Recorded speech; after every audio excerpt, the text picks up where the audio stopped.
Bismillahirrahmanirrahim. Assalamualaikum warahmatullahi wabarakatuh. Saya Nazirah Syaringat, berita utama 10 Safar. Kesedaran sivik Dato' Azizul Hasni sekolahkan individu cemari alam sekitar. Juga sindiket edar dadah antarabangsa tumpas, dadah lebih RM1 juta dirampas.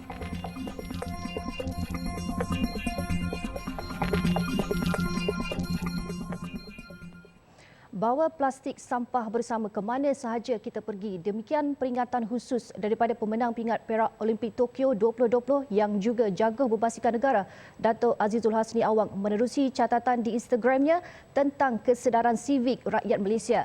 Sambil mewarnai sekeping gambar suasana sungai yang dicemari sampah, Dato' Azizul Hasni mempersoal adakah masyarakat masih tidak pandai membuang sampah di tempat yang sepatutnya, lebih-lebih lagi pada tahun 2021. Setakat jam 6 petang tadi, lebih 33,000 pelayar Instagram menyukai status Dato' Azizul Hasni ini. Berdasarkan gambar yang dikongsikan, beliau mengingatkan masyarakat tentang perkara asas supaya membawa satu plastik sampah ke mana-mana sahaja. Merujuk gambar tempat perkelahan yang dimuat naiknya, beliau menggesa pengunjung memasukkan semua sisa-sisa yang tidak diperlukan ke dalam plastik tersebut, mengikatnya dan bawa ke kenderaan masing-masing sebelum membuangnya ke dalam tong sampah. Katanya apa yang penting, akhlak sebagai rakyat Malaysia dan beragama Islam perlu dijaga kerana Islam amat menitik beratkan kebersihan. Beliau turut memetik surah Al-Ma'idah ayat 6 yang bermaksud Allah menuntut umatnya untuk mengambil wudu setiap kali sebelum solat. Perkara itu katanya jelas menunjukkan kebersihan itu keutamaan dalam Islam. Hampir 600 komen diberikan warga net tentang gambar berkenaan. Dalam pada itu, Dato' Azizul Hasni berharap catatan yang dibuat pagi tadi ini menjadi peringatan kepada semua. Sementara itu, penggunaan plastik di Malaysia menunjukkan peningkatan lebih-lebih lagi ketika pandemik COVID-19.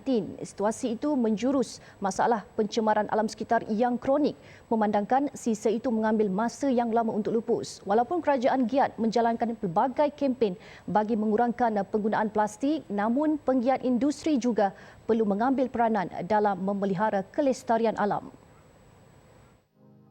Dengan mengambil kira kesan penggunaannya terhadap alam sekitar, pembuatan plastik perlu dilihat dari sudut bahan atau material agar ia bersifat mesra alam. Itu antara keutamaan sebuah syarikat perniagaan plastik dari Subang, Selangor yang menghasilkan plastik yang bukan sahaja halal tetapi mudah dilupuskan. Dalam proses pembungkusan makanan ini, mestilah kita guna plastik dari proses yang halal supaya bila kita meletakkan makanan tersebut dalam plastik, makanan itu halal dan plastik itu pun prosesnya halal. So benda tu bagi saya amat baiklah. Kadang-kadang bila kita beli plastik, kita tak tahu ia sumber dari mana. Proses apa yang dia gunakan. Recycle ke apa ke, kita tidak menggunakan recycle lah. Kita menggunakan 100% virgin punya material. Plastik yang bersifat biodegradasi ini mudah larut dan tidak menyumbang kepada pencemaran alam sekitar. Ia dalam masa sama mengurangkan risiko longgang tersumbat selain tidak membebaskan gas berbahaya. Inisiatif syarikat ini memberi pilihan kepada pengguna yang menitik beratkan kebersihan alam sekitar. Kos bagi melupuskan sisa-sisa plastik juga dalam masa sama dapat dikurangkan. Menterjemah rasa cinta kepada negara tidak semata-mata mengimbau detik bersejarah bagaimana pembentukan Malaysia menyanyikan lagu patriotik atau mengibarkan bendera, sebaliknya mengorbankan masa dan keringat. Dengan kerja-kerja sukarela juga mampu membuktikan rasa cinta mendalam terhadap tanah air tercinta. Sempena Hari Malaysia yang disambut 16 September setiap tahun, wartawan Baizura Syafiee merungkai pengorbanan murni para sukarelawan demi tanah air tercinta. Berbakti kepada negara, salah satu daripada cara menzahirkannya adalah dengan menjadi rakyat yang taat dan setia. Itu justifikasi mudah apabila seseorang individu tampil membantu dan berdamping dengan pelbagai lapisan masyarakat. Ketika negara diancam pandemik COVID-19, semangat kekitaan dalam kalangan anak muda jelas dilihat sekaligus membuktikan semangat keluarga Malaysia dan kecintaan terhadap negara. Bagi anak muda kelahiran Selangor, Muhammad Anwar Muhammad Nur, pengalaman berbakti menerusi kerja amal di pelbagai peringkat sama ada dalam negara atau global, memanfaatkan potensi dirinya sekaligus menyemarakkan lagi naluri ingin membantu individu memerlukan. Bagi saya, kalau berpeluang, terutamanya kita sebagai belia, untuk menzahirkan rasa cinta ataupun penghargaan kita terhadap negara adalah dengan pertama mengenali diri kita dulu. Sebelum kita ingin mula menyumbang, kita perlu kenal dulu potensi diri kita, bagaimana sebenarnya diri kita boleh membantu atau memberi sumbangan terhadap orang lain. Boleh jadi melalui kebolehan dari segi teknikal ataupun segi media, grafik dan sebagainya. Jadi melalui pengenalan kita terhadap potensi diri yang seterusnya boleh dijadikan sumbangan terhadap orang lain, bagi saya itu masih lagi relevan terhadap terutamanya dalam masa situasi sekarang. Penuntut kursus Sains Bioperubatan Universiti Islam Antarabangsa Malaysia UIAM yang aktif dalam aktiviti sukarelawan sejak di peringkat sekolah itu menambah, pelbagai cara boleh dilakukan untuk menzahirkan rasa cinta kepada negara dengan mengikut kemampuan masing-masing. Sementara itu, jika rakan lain memilih bersama keluarga di rumah ketika pandemik COVID-19, ada pula memilih memanfaatkan masa mereka dengan menjadi sukarelawan di pusat pemberian vaksin dan pusat penilaian COVID-19. Semua itu perlu didepani meskipun sedar risiko dan ancaman yang mungkin didepani. Selama ini orang hanya menyorotkan apa yang kerajaan berikan kepada kita. Apa kata kita ubah kepada apa yang kita boleh berikan kepada negara untuk mendapati pandemik ini. Lebih lagi golongan tua yang satu ketika dahulu bersama-sama menjuangkan tanah air. Ketika kita ni membantu orang lain, kita bukan sahaja membantu orang itu menjadi lebih baik, malah membantu diri kita juga menjadi seseorang yang lebih baik. Kita akan merasai nikmat membantu dan dalam tak sedar timbul rasa ikhlas dalam diri. Sementara itu, Presiden Pertubuhan Belia Perdana yang merupakan pemenang tokoh Belia Negara 2015 Suhail Muhammad Kamarudin berpandangan antara cara menterjemahkan rasa cinta kepada negara adalah dengan sentiasa mengamalkan 5 prinsip rukun negara selain mencari jalan untuk berbakti mengikut kemampuan diri masing-masing. Bila kita sebut tentang patriotik, rasa cinta kan kepada negara yang begitu mendalam, maka dia perlu diterjemahkan dengan jauh lebih daripada sekadar kita gantung bendera, kibar bendera, buat poster ataupun buat status saja.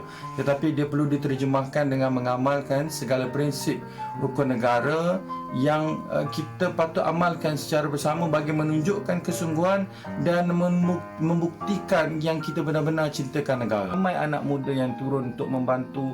Dan saya kira apabila anak muda boleh membuktikan bahawa mereka rasa kasih, membuktikan kasih dan cinta mereka kepada negara dengan menjadi seorang sukarelawan yang baik, membantu orang lain dengan penuh keikhlasan, membantu negara dengan penuh ikhlas dan jujur dalam melakukan kebaikan, maka insya-Allah negara punya masa depan yang sangat baik, mempunyai masa depan yang sangat cerah kerana anak muda hari ini sangat ikhlas membuktikan rasa cinta dan kasih mereka kepada negara.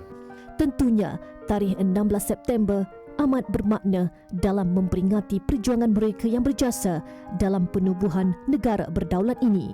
Semangat keluarga Malaysia juga amat tepat dalam meneladani nilai-nilai yang ditabur menerusi aktiviti sukarela, lebih-lebih lagi ketika menyantuni rakyat pelbagai kaum, agama dan latar belakang serta budaya. Selamat Hari Malaysia. Laporan Baizura Syafi'i untuk Berita Al-Hijrah. Polis Johor berjaya menumpaskan satu sindiket pengedaran dadah antarabangsa dan merampas dadah bernilai 1.03 juta ringgit dengan penahanan 10 individu dalam 7 serbuan berasingan di sekitar Johor Bahru dan Iskandar Puteri pada Rabu lalu. Ketua Polis Johor Datuk Ayub Han Maidin Piche berkata dalam serbuan yang dijalankan, polis telah menahan seorang lelaki tempatan berusia 30 tahun dan merampas sejumlah dadah dan peralatan memproses dadah. Susulan penahanan tersebut, 7 lelaki dan 2 wanita tempatan berusia antara 20 hingga 34 tahun telah ditahan menerusi 6 serbuan berasingan. Saringan urin mendapati kesemua suspek negatif dadah dan 5 daripada mereka mempunyai rekod lampau berkaitan jenayah dan dadah. Sindiket ini telah beroperasi sejak sebulan yang lepas dan dadah yang diproses akan diedarkan untuk kegunaan pasaran tempatan dan antarabangsa.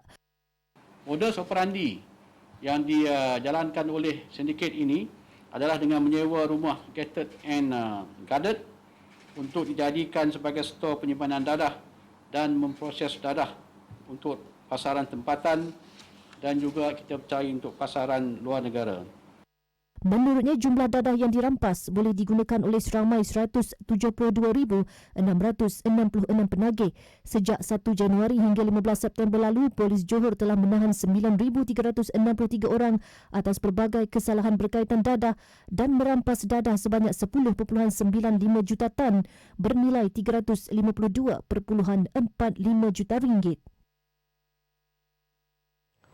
Tempoh reman individu yang memandu secara melawan arus hingga mengakibatkan kemalangan maut Ahad lalu disambung 3 hari lagi. Ketua Polis Daerah Shah Alam SCP Baharudin Mat Taib berkata, tempoh reman itu disambung bermula hari ini bagi membantu siasatan. Suspek sebelum ini telah ditahan reman selama 6 hari.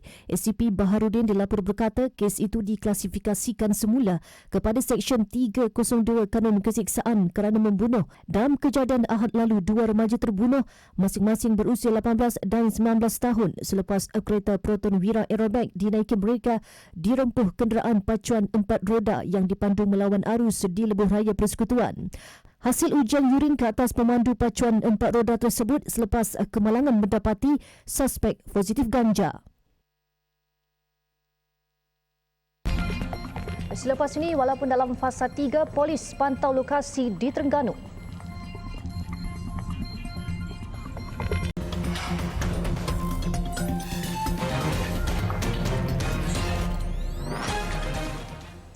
Alhamdulillah bertemu kembali. Kapasiti jemaah bagi solat Jumaat dan solat fardu di masjid dan surau di wilayah Persekutuan ditingkatkan bermula hari ini sebagaimana pengumuman Pengarah Jabatan Agama Islam Wilayah Persekutuan Jawi Datuk Muhammad Ajib Ismail semalam.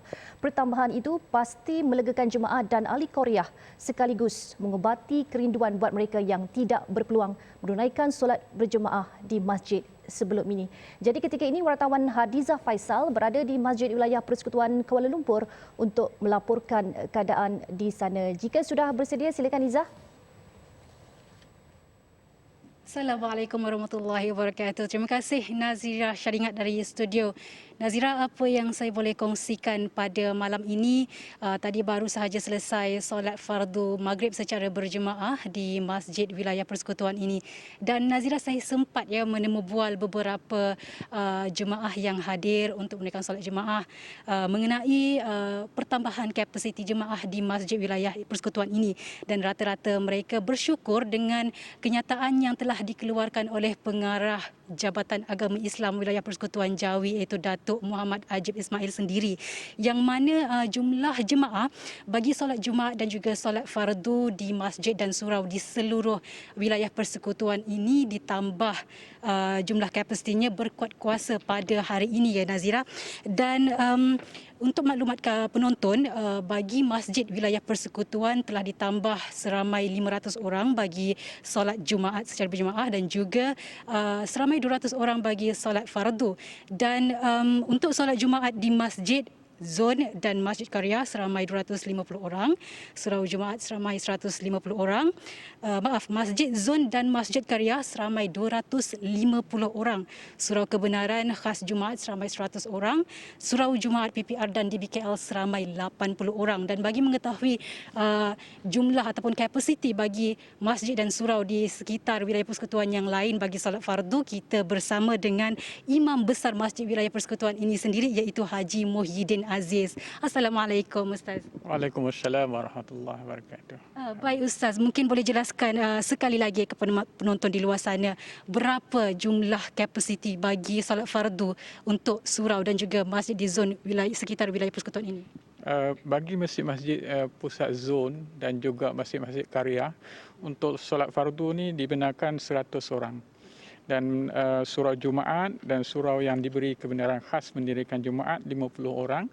Manakala surau-surau di kawasan perumahan awam dan PPR untuk solat fardu ni 40 orang dan surau biasa pun 40 orang. Itulah jumlah yang telah baru-baru ini dikeluarkan oleh pihak jabatan untuk solat jemaah. Okey, baik Ustaz. Adakah terdapat peningkatan ditambah baik ataupun diperketatkan lagi prosedur operasi standard SOP ini bagi mengelak penularan berlaku di kalangan jemaah? Ya, di antara perkara yang ditambah baik ialah berkaitan dengan syarat orang yang hadir ke masjid itu mestilah lengkap vaksinasi. Jadi itu di antara perkara yang ditambah baik dan saya kira ini usaha ke arah kita nak mengawal penularan ini dari berlaku di masjid-masjid dan surau kita juga, insya-Allah. Secara ringkas ya Ustaz, adakah pertambahan jemaah berlaku bagi solat Jumaat dan juga solat jemaah fardu maghrib tadi? Ya, alhamdulillah kalau solat Jumaat ni memang full capacity lah. Kalau kita kata 300, kalau kita kata 500 macam minggu ni memang penuh. Dan solat fardu saya perhatikan bermula daripada subuh pagi tadi ada peningkatan sekitar 10 ke 20% daripada jemaah yang hadir berjamaah daripada setiap waktu. Okey, baik. Saya rasa setakat itu saja yang boleh dapat kita ajukan soalan pada kali ini. Terima kasih Ustaz kerana sudi bersama dengan kami. Baik penonton, semoga semua jemaah-jemaah yang berpeluang untuk hadir ke masjid maupun surau untuk mengimarahkan salat fardu dan sebagainya, mengimarahkan masjid dan surau dapat mematuhi segala prosedur standard yang telah ditetapkan oleh kerajaan agar kita dapat kembali normal seperti sedia kala. Saya kira sampai di sini sahaja laporan secara langsung dari Masjid Wilayah Persekutuan Kuala Lumpur. Kembali kepada Nazira Syaringkat. Silakan Nazira. Baik, terima kasih Izzah, live dari Masjid Wilayah Persekutuan. Baik, seterusnya masih di Ibu Negara, tinjauan mendapati jemaah mengambil kesempatan kebenaran pertambahan kapasiti jemaah bagi solat Jumaat di masjid serta surau bermula hari ini untuk menunaikan kewajipan itu. Ramai jemaah datang awal untuk memastikan mereka tidak terlepas peluang untuk masuk ke masjid dan surau. Bagaimanapun, ramai juga tidak dibenarkan masuk kerana kota jemaah telah mencukupi. Tinjauan di Madrasah Raudatul Muttaqin, Taman Datuk Senu Sentul hari ini mendapati pihak pengurusan madrasah mematuhi garis panduan ditetapkan Jabatan Agama Islam Wilayah Persekutuan Jawi. Berikutan jumlah jemaah yang dibenarkan masuk sudah mencukupi, ada yang masih tetap menunggu di luar pagar. Malah ada yang turut solat seperti biasa di perkarangan madrasah ini. Jemaah yang ditemui berharap lebih banyak ruang diberikan untuk menunaikan solat Jumaat pada minggu-minggu akan datang, memandangkan kebanyakan yang hadir sudah lengkap vaksinasi selain mematuhi SOP yang ditetapkan. Kalau kita lihat pada hari ini, masih ramai lagi yang bersolat di luar pagar. Kadang-kadang kalau mereka pergi ke masjid tu tidak dibenarkan masuk. Sedangkan mereka sudah mendapat 2 suntikan vaksin.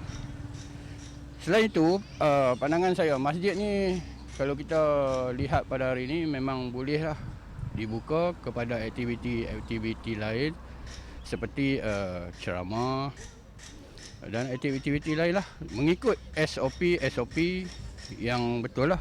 Kalau boleh kita nak kerajaan bagi longgarkan. Kalau boleh kita nak bagi ceramah agama tu kita nakkan bagi terbuka kepada ustaz-ustaz untuk ceramah, bagi orang ramai boleh hadir.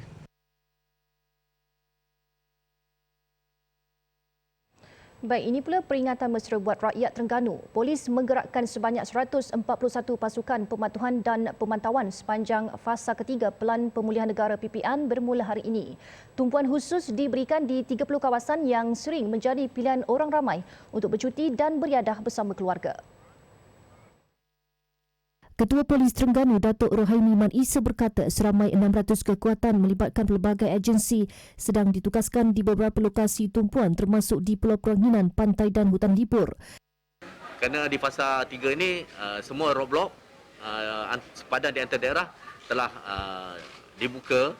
Jadi kekuatan itu mungkin kita dapat membantu sedikit sebanyak bantu untuk penugasan di pulau. Pihaknya juga akan menambah kekuatan di Pulau Peranginan yang terkenal di Terengganu kerana jumlah anggota sedia ada tidak mencukupi untuk menampung jumlah kehadiran pelancong yang semakin meningkat. Datuk Rohaimi ditemui selepas menyampaikan taklimat pematuhan SOP Fasa 3 PPN kepada pemain industri pelancongan di Pulau Redang siang tadi. Sementara itu, beberapa pengusaha pelancongan yang ditemui meluahkan kelegaan selepas sektor pelancongan kembali dapat beroperasi sekaligus dapat menyuntik sumber keuangan mereka yang terjejas teruk sebelum ini. Sebab kita kalau tak patuh SOP, memang pengunjung tahu, orang luar pun tahu. Kita di pulau ni memang tak berapa besar dan jika berlaku satu sahaja kes satu pulau, saya rasa memang wajib akan di kuarantin lah. Kita sekarang boleh buka di negeri Terengganu pun sudah baguslah bagi kita lah. Betul tak? Kalau bukan kita tak buka lama, pekerja tak ada kerja, betul tak? Dan income pun tak ada. Tapi kita pun harap benda ni kita boleh bekerjasama dengan semua bahagian untuk mengkurangkan COVID punya kes lah. Justru mereka merayu agar para pelancong terus mematuhi SOP yang telah ditetapkan bagi memastikan kawasan pelancongan bebas dari jangkitan COVID-19. Geran khas prihatin GKP 4.0 di bawah pakej pelindungan rakyat dan pemulihan ekonomi pemulih akan mula dibayar pada 21 September depan. Perdana Menteri Datuk Seri Ismail Sabri Yaakob berkata, bantuan itu akan memberi manfaat kepada lebih sejuta perusahaan kecil dan sederhana PKS mikro bagi meringankan beban keuangan mereka dalam mengharungi tempoh yang masih mencabar. Datuk Seri Ismail Sabri memaklumkan bayaran GKP 4.0 akan dibayar dua kali iaitu pada September 2021 berjumlah RM500 dan November 2021 berjumlah juga RM500. Kata beliau, inisiatif itu melibatkan penerima sedia ada GKP 1.0, GKP 2.0, GKP 3.0 dan penerima baru GKP 4.0 dengan implikasi kewangan sebanyak RM500 juta. Pembayaran akan dikreditkan terus ke akaun bank yang didaftarkan dalam sistem GKP. Status kelulusan boleh dibuat mulai 20 September 2021 di laman web gkp.hasil.gov.my. Menurut Perdana Menteri, sejumlah RM6.08 bilion telah disalurkan kepada PKS yang layak di bawah GKP sejak COVID-19 melanda negara. Selepas berpuluh tahun, masalah bekalan air ke sawah membelenggu petani di Parit Abbas dan Parit Mat Ali di Kuala Kurau, Perak, isu itu sehingga kini masih berlarutan dan tiada jalan penyelesaian. Menurut pesawah, musim ini dianggap paling teruk kerana mereka langsung tidak sempat menanam padi berikutan petak sawah yang kurang air. Dakwa pesawah, masalah itu berpunca daripada keadaan palung yang rendah serta ketiadaan pam kekal.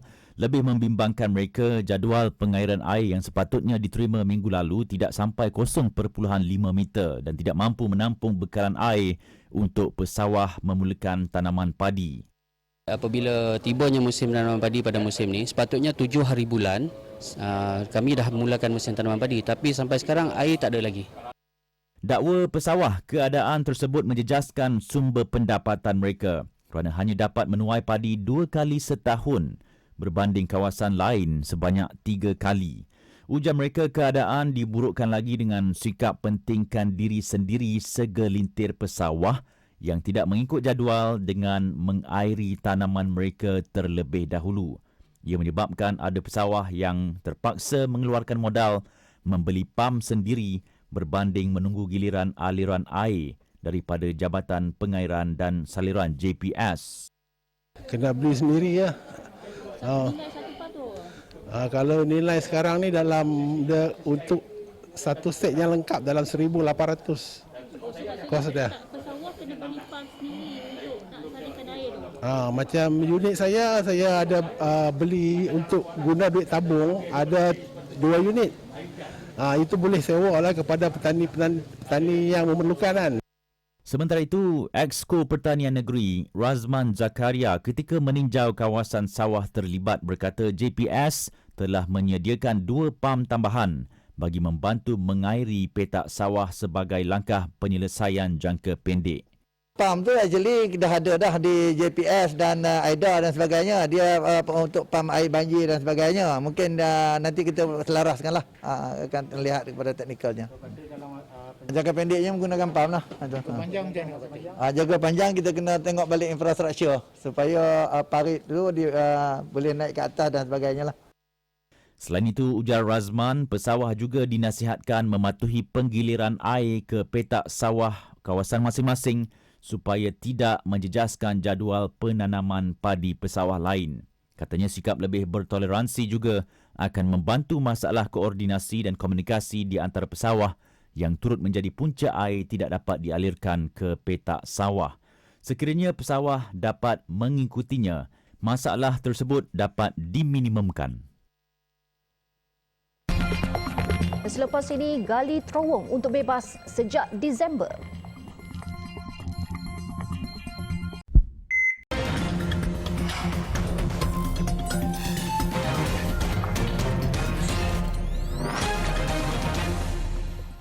Alhamdulillah, masih bersama berita Al-Hijrah. Sedikit perkembangan luar negara. Terowong yang digunakan oleh 6 tahanan Palestin bagi melarikan diri dari penjara Israel telah digali sejak Disember tahun lalu. Perkara itu didedahkan Roslan Mahajana, peguam kepada 2 tahanan yang telah ditangkap semula Israel.